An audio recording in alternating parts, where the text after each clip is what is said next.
We interrupt this broadcast due to a new virus spreading rapidly in Sten, Pyro, and Nyx. Well, maybe not in Nyx because viruses can reach places that don't exist. The new virus is called Variantitis, and so far it has only affected ships.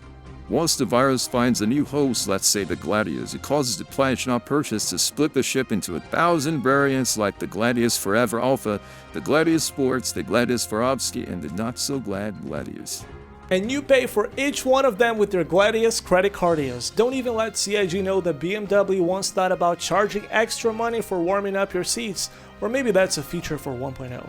Welcome to Harry Potter and the Paradox of More Devs, Less Progress, and each pledge should include all of the ship's variants. Today's video is about ships and excuses keeping them from ever seeing the light of day, as well as my weird idea that when you make a pledge on a ship, you should include all of that ship's variants.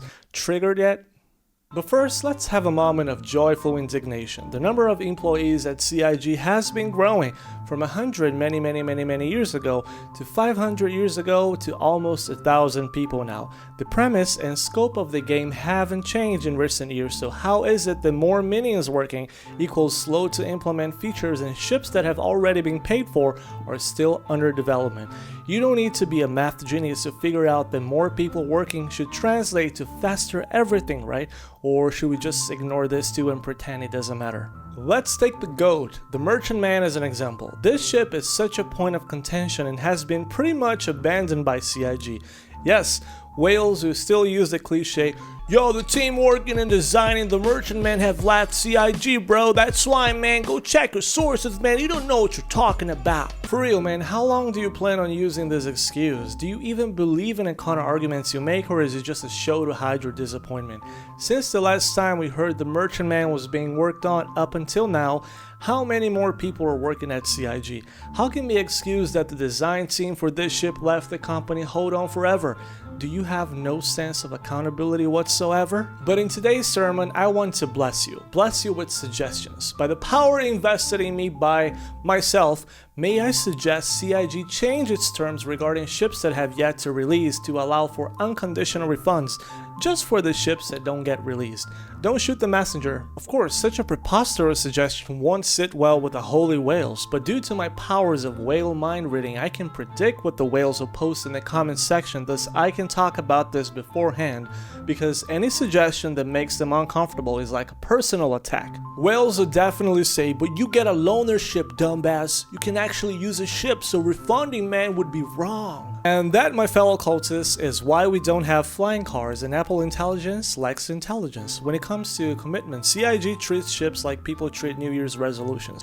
Do you really want me to explain? And the list of unreleased ships go on and on. The Orion, for example.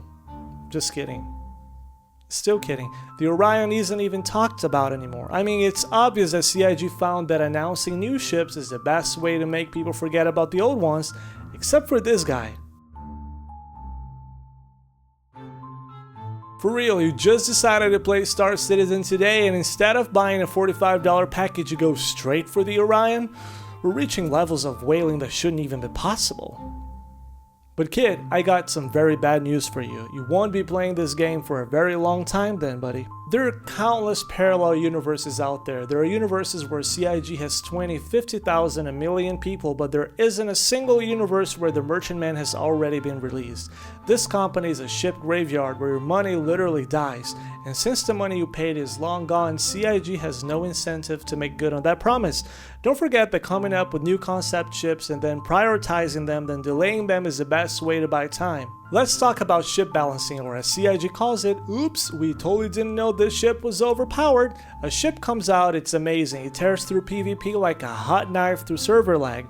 Players cheer, streamers rejoice, backers feel vindicated, and then surprise motherfucker, nerf patch. The guns go soft, the shield's now made of cardboard, and the quantum drive downgraded to Flintstone tech.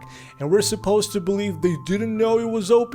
Come on, they made the thing. It's like building a flamethrower and then pretending to be shocked when it starts a fire. No, this is intentional. They hype it, sell it, nerf it. The dev team calls it balancing the game, the marketing team calls it balancing profit margins. The nerf circus is your show. CIG. Promises made with 500 employees, excuses made with 1,000. Ships sold but not built. Ships built, then nerfed, and ship variants split into wallet-shredding chapters like some intergalactic soap opera. But the tractor beams work, right?